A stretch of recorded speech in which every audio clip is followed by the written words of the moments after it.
Views expressed on this program are those of the producers and individuals appearing on this program and do not necessarily reflect the views of the Sun Prairie Media Center staff, its video service providers, or the staff and elected officials of the City of Sun Prairie.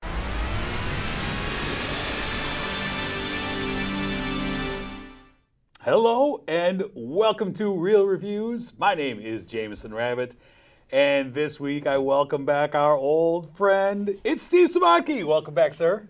Happy Movie New Year. Yeah. I hope you had a wonderful festive holiday season. Yeah, it was half family and half movies. Yeah. A lot of them. Yeah, a lot of movies. 7 new movies showed up in the theaters over the Christmas weekend. Yeah. And we're not talking about all of them, but it felt like it. It did. We spent a lot of time at the Palace watching movies. So let's get into what we have this week on the marquee. All the movies are on the marquee this week. And I'm going to get started. It is the newest film from director Sean Durbin. It is The Iron Claw, based on mostly actual events following the tragic lives of the famous wrestling family of the Von Erichs. Father Fritz, who in this film is played by Holt McElhenney, was a successful heel wrestler who went under a Nazi gimmick, and he pushed his boys at everything, but especially wrestling. And this film is basically told through the eyes of oldest brother Kevin Von Erich, played by Zac Efron here. And we see as Kevin becomes the first to follow in Fritz's footsteps into the ring and is pushed to bring home the NWA world title that his dad never got. And he is soon joined by his brother David and eventually their younger brother Kerry. David played by Harris Dickinson and Kerry Von Erich played by Jeremy Allen White. But what makes the Von Erich story so heartbreaking is the series of tragic deaths that befell the family, starting with young Jack as a child, who was the oldest son, but died as a child, and soon brothers began dying through mysterious circumstances and tragic suicides. And this film really centers on Kevin and Kerry, who were the two most successful wrestlers, and the family dynamic between sons and parents, and watching as Kevin suffers loss after loss and the survivor's guilt that comes with all of that. I don't know how much you know about the Von Erich wrestling family. Zero. I knew zero going into this. Ah, interesting. Absolutely nothing. Yeah, I was a big wrestling fan growing up and knew a lot of Von Erich stuff. And I thought the best parts of this film, I love early 80s wrestling. I thought that the casting in this movie was really great. Yes. I thought everyone really looked the part outside of one person. Even the wrestlers around them, the Freebirds and all these guys they wrestle, outside of the guy they got to play Ric Flair.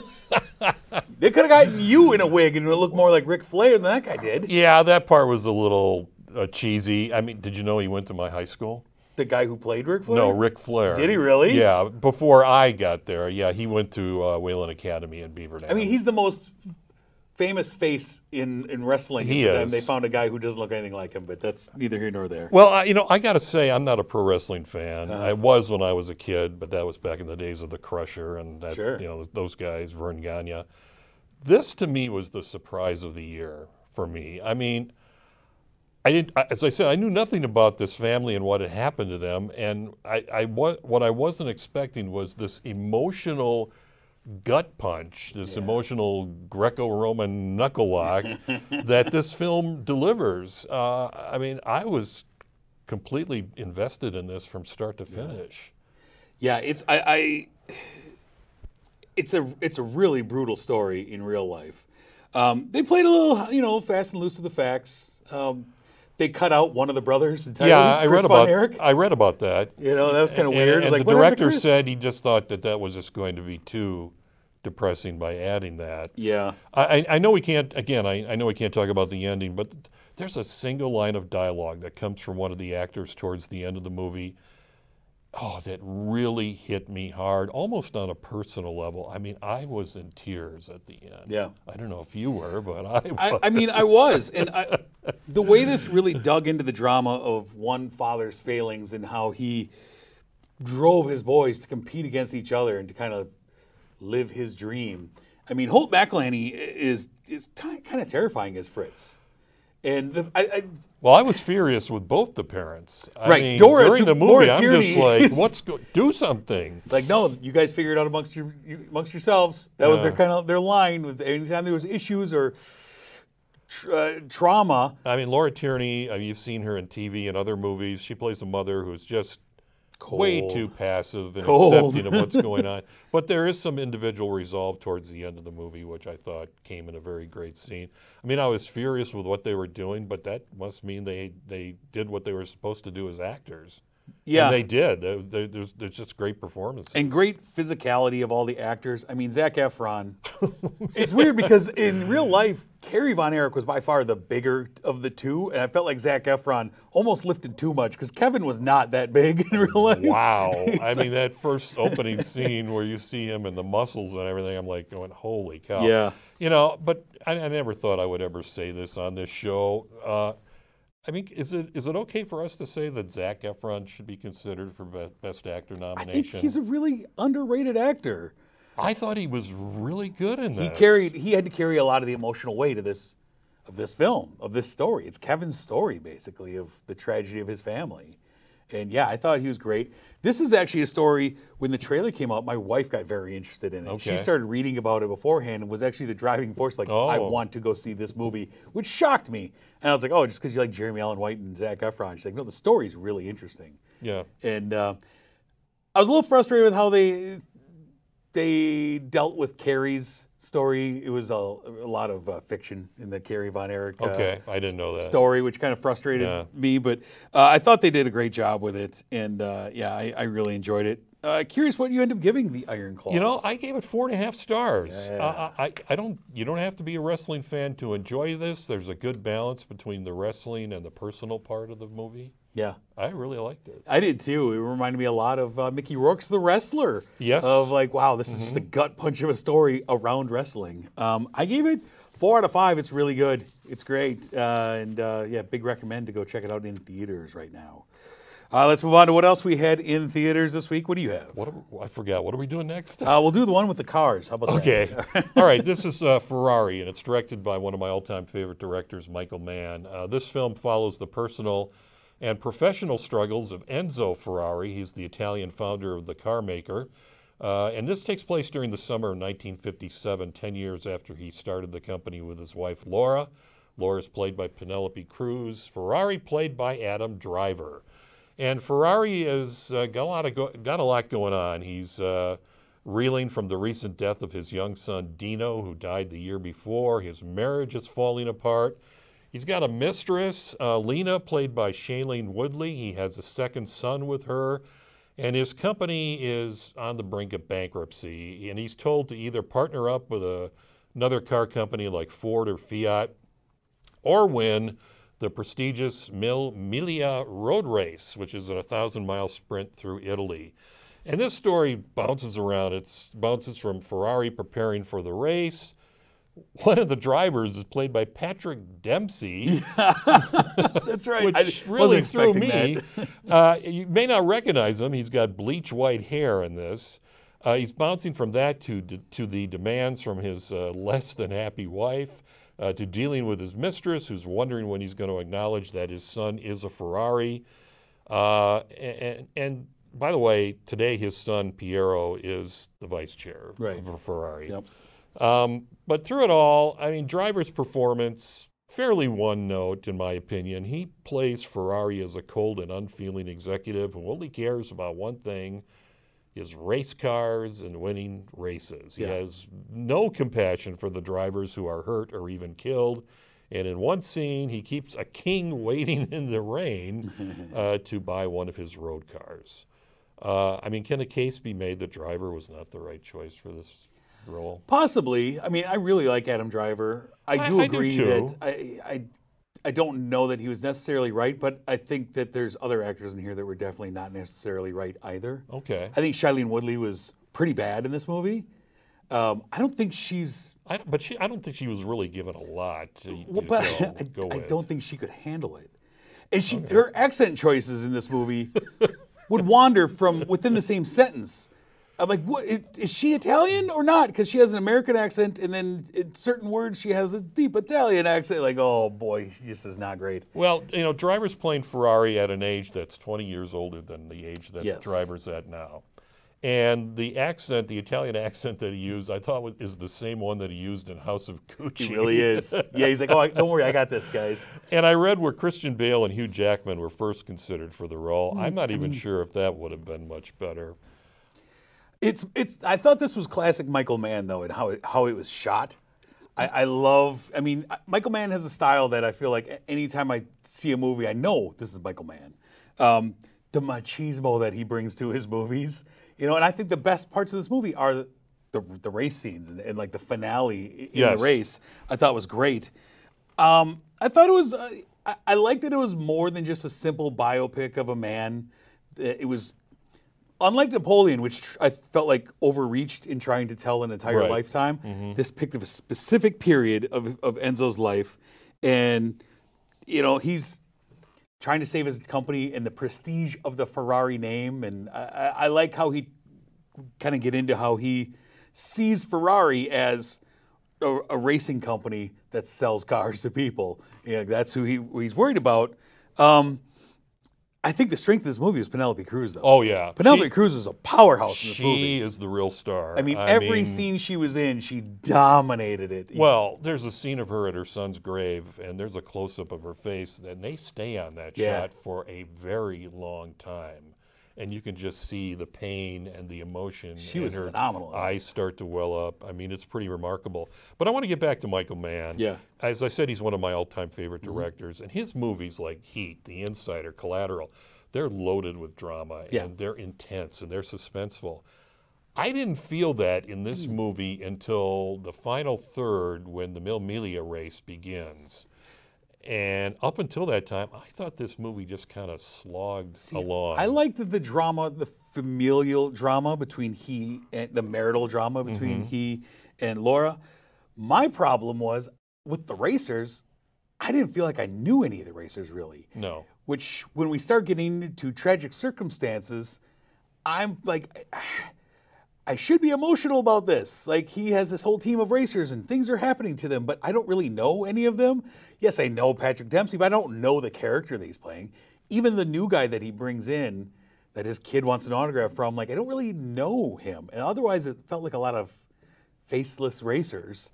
And that kind of bothered me. It was like, man, I should, because Heat, tertiary characters, I feel like I know who they are. Yeah. I mean, John Voight's character in Heat, I'm like, oh, that guy's got an interesting story. He's in this for 6 minutes, This, I didn't feel like I got that out of most of the cast. It was very much focused on Ferrari, and that's it. Enzo is the guy we're really focused on. Well, and the racing scenes I thought looked pretty good, although I think I've seen better, like in Ford versus Ferrari. Sure. And sometimes I had a hard time figuring out who was driving which car. You had to kind of memorize they're all numbers. Red cars. Yeah. You got to memorize the numbers, or at least catch the little Ferrari symbol on the car. I mean, I really had high hopes for this because it's a Michael Mann film. I mean, it's not, in my opinion, it's not one of his best. It's not one of his worst. I think it's middle of the pack for me. I thought, as a character study of the man for Enzo Ferrari, I thought it was kind of uneven. I felt like, much like the issue that I had with Maestro last week, I feel like I didn't quite understand what drove the man. And that's one of the things that I wanted out of this. I think Maestro had a bigger struggle in kind of showing me what drove him. I thought this one I understood a little bit more, but I wanted a little more. I thought Adam Driver was decent, but Penelope Cruz, I think, was I think she'll get by a far the nomination best part for of this film. She's great. Yeah. All right, what did you end up giving Ferrari? Boy, this one I really struggled with out of the four that we've seen. I gave it 3 stars. I thought it was kind of a disappointment. Yeah, I think I gave it 4. Okay. Yeah. I mean, I think I needed to see it again because... But I went in hoping this would be like one of the best movies of the year. I did too. I had huge hopes for this one. Yeah. All right, let's move on to what else we have on the marquee. It is the newest film from director Yorgos Lanthimos. It is Poor Things. Explaining this movie, like Good most, luck. Yeah, like most Lanthimos movies, proves tricky. I mean, he's a guy who made The Lobster and Killing of the Sacred Deer and Dogtooth. These are some movies that are like acid trips. It's a It's a monster movie, a fantasy film about sexual awakening and a strong female empowerment tale in here. But at its base, it's a really weird, dark comedy.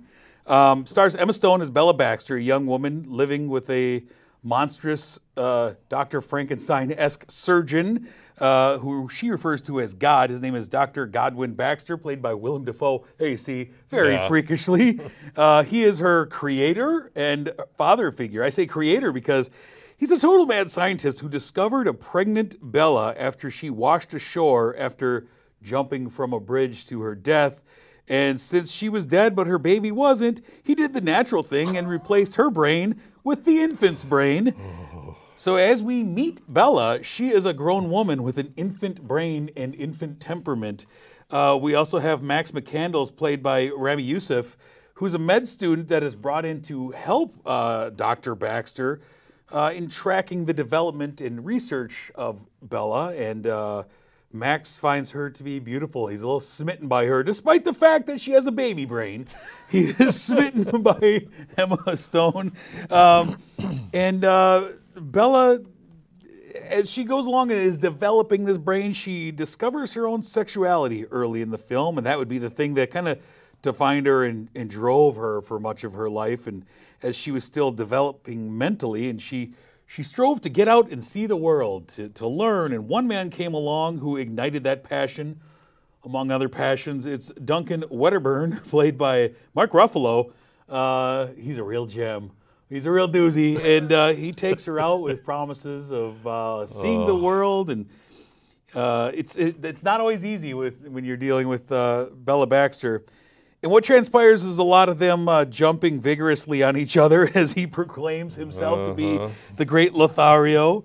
And Bella begins learning as her brain develops more and more, and soon speech advances, and she begins to think for herself and to find her own way. And we also go back and forth between her story and that of Dr. Baxter and Max back at the estate.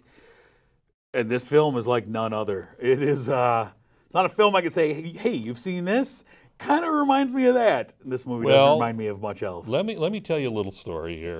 Once upon a time in 2017, there was a movie called The Shape of Water. Yes. About a woman who falls in love with a fish man. Remember that one? Best Picture winner, yeah. Movie won Best Picture. I really disliked that Really? movie. I love that movie. And I have this tremendous fear that Poor Things is the next Shape of Water. I mean, I know you like strange and weird movies. Yeah. I mean, I can like strange and weird movies too. And I really tried to keep an open mind on this one, but it's just too weird. I mean, it is kind of softcore porn for about 45 minutes in the middle of the movie. Well, yeah. So the sexual content is but very, Emma Stone did that very in his graphic. his previous film, The Favorite, which she co-starred with Olivia Colman. A lot of nudity in that film as well. I mean, I don't consider myself to be a prude, but after a while, I was starting to really cringe at what was on the screen. I got to sit there with my son watching this movie. Awkward. Boy. Awkward. Luckily, he's an adult. And, you know, you talked about the story. I'm not sure what the point was of this. I mean, if it's a story of female empowerment or independence, I didn't like the story of the journey of how she got to that point. And to me, it was more, I don't know, exploitation than feminism. I mean, I thought that it was, you know, she learns what it's like to be feminine and how to use that to get where she wants in the world. I thought it was there were some interesting things in this movie, though. I mean, it alternates between black and white and color, kind of unexplainably. I was trying to track, like, when it would be black and white, when it would be color. I couldn't figure out. There's also, randomly, it's shot like you're looking through a peephole in a door, like a fisheye lens, but I never understood that either. No, I didn't understand that either. What's this view we're seeing kind of randomly? I mean, it looks great visually. I mean, there's scenes that it looks like a painting because this is a fantasy world that doesn't look like anything else. These sets are crazy. I mean, I'm just trying to figure out what was everybody thinking when they did these sets. I mean, yeah, the filmmakers deserve credit for the production design, the costumes, the visual effects. Yeah. I just thought the story was thin. It had no heart to it. I thought that the director and the writer was Tony McNamara, I think, Yeah. who's done Yorgos' films Yes, before. they're collaborators. Yeah. I thought they were more interested in just pushing the envelope on the weirdness than I mean, instead of making the story stronger. That's Yorgos. All his. I mean, The Lobster is like very much the Yeah, same. and like, I saw that in The Favorite, and I was not a fan of either one of Okay. those either. I thought this was filled with. I thought Mark Ruffalo was killing me in all of his scenes. He's good. I thought yeah. his comedy was great. Willem Dafoe, deformed, full of maladies and odd explanations. I thought, he's got his own little island of Dr. Moreau going on there. Yeah. I love Dafoe. I thought Emma Stone was really good. She took her character on a journey. I enjoyed that. I think and there is a plot twist towards the end Yes. that I was not expecting at all. It really caught me completely Sure. off guard. So I'm going to give him credit for that as well. I thought this movie was really challenging.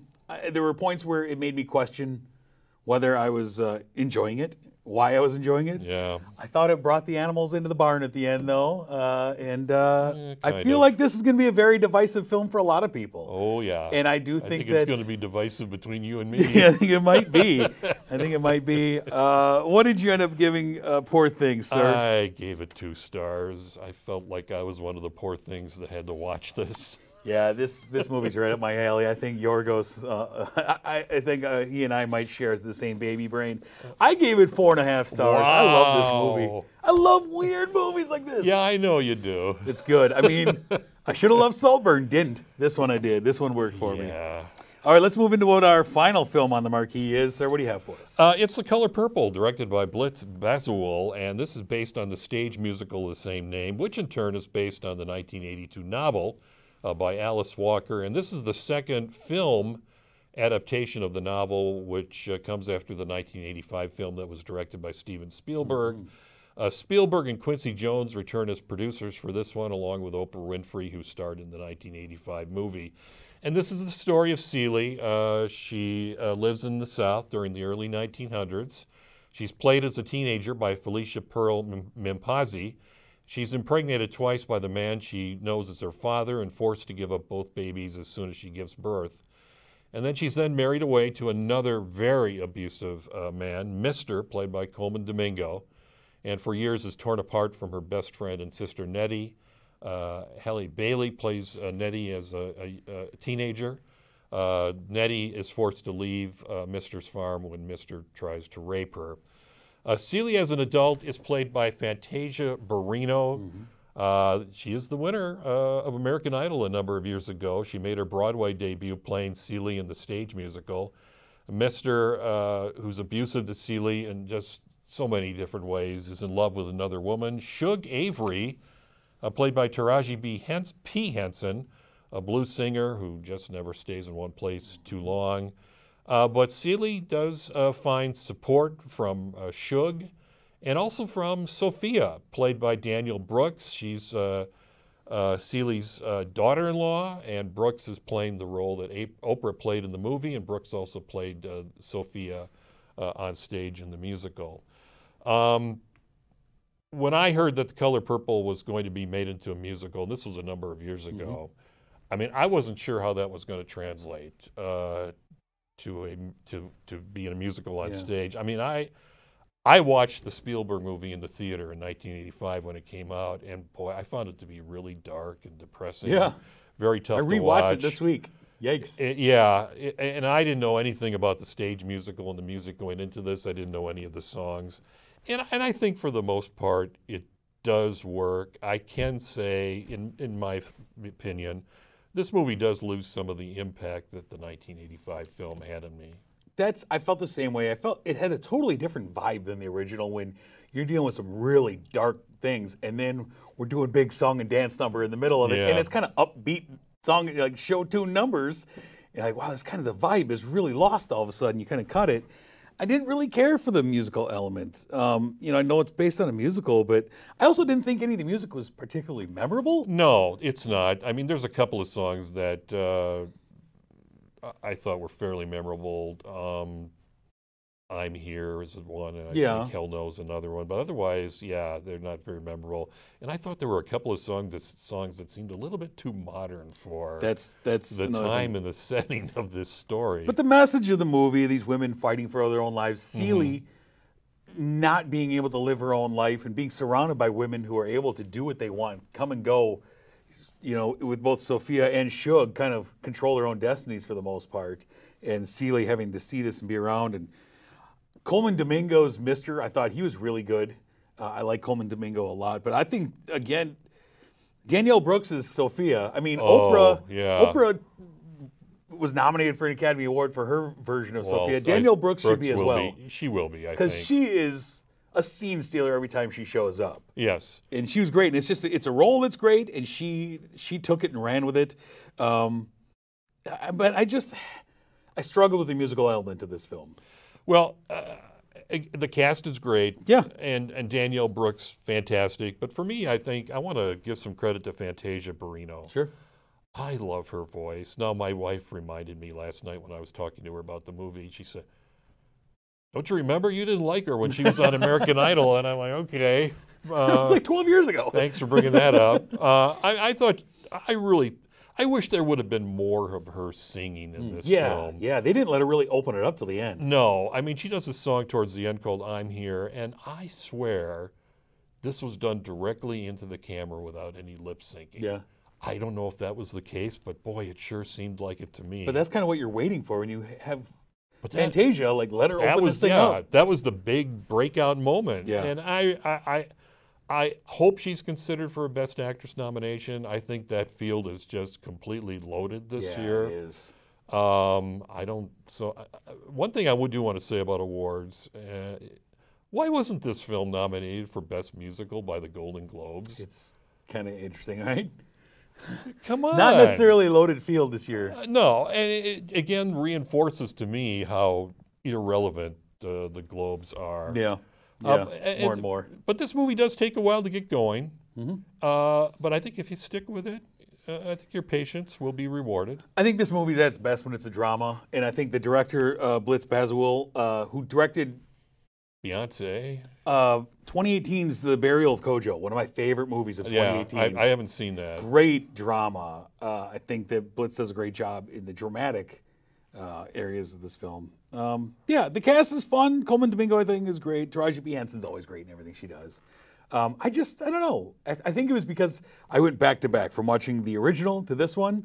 It's tough because the original is so heavy. It is. It's very heavy. Yeah. What did you end up giving The Color Purple, sir? I gave it 4 stars, right. and I think it's worth seeing if you enjoy musicals.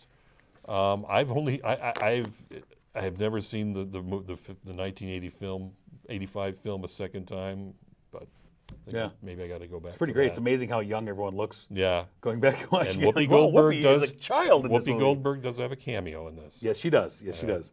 I ended up giving The Color Purple 3 stars. Okay. Yeah, it's good. It just, I think the comparison against the original, so close for me, really, really shone a light on this one that I didn't love. But there you go. All these movies are in theaters. I recommend going to see Poor Things myself. All right, let's take a look ahead at what is coming soon. The weekend of January the 5th, we have in theaters Night Swim. Ooh, you should show up for this one. A horror film about a woman swimming. I've seen the trailer. I'm never going in a pool again. Yeah, a film about a woman swimming in her pool at night who's terrorized by an evil spirit. Ooh, it's January, folks. We also have Memory. Jessica Chastain stars as Sylvia, a social worker whose life is turned upside down when a man follows her home from her high school reunion. On our streaming films, we have the Netflix film Good Grief, written, directed, and starring Dan Levy. When his husband dies unexpectedly, Mark and his 2 friends go on a soul-searching trip to Paris. Also stars Ruth Negga and Hamish Patel. And over on Prime Video, we have Foe, Saoirse Ronan and Paul Mescal, about a couple farming the family land when a stranger shows up with an unexpected proposal. Those are the films of January 5th. Before we go any further, we want to thank our sponsor, Marcus Theaters, The Palace here in Sun Prairie. Thank you for sponsoring this program. Thank you for supplying a dream lounger for my tired rear end so many times this week. So these movies and more. We do appreciate you guys. Next week, I'm going to be talking about such films as Aquaman, The Boys in the Boat, Zack Snyder's Rebel Moon. I'm going to talk about Anatomy of a Fall, among other things. We'll see.